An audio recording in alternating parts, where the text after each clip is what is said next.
കനക തിരൂരിലേക്ക് എത്തുമ്പോൾ ഫൈസലാണല്ലോ ഇപ്പോൾ ഇതിൻ്റെ നേതൃത്വത്തിൽ.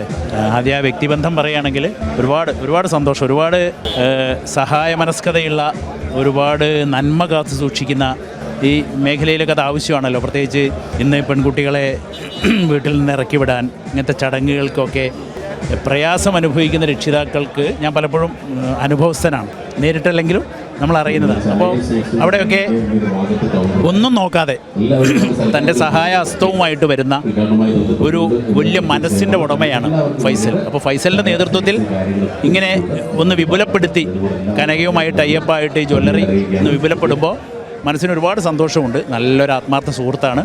ഇതിനൊക്കെ അപ്പുറം ഞാനൊരു കലാകാരനായിരിക്കെ കലയുടെ വലിയൊരു മനസ്സുള്ളൊരു കക്ഷി കൂടിയാണ്. മനോഹരമായിട്ട് പാടും, അറിയാം, മനോഹരമായിട്ട് പാടും. ചെറിയ പാട്ടൊന്നുമല്ല, മനോഹരമായിട്ട് പാടും. എൻ്റെ 50 വർഷത്തിൻ്റെ ആഘോഷം ഇപ്പം നടന്നപ്പോൾ അതിന് മനോഹരമായൊരു പാട്ട് പാടി ഫൈസൽ.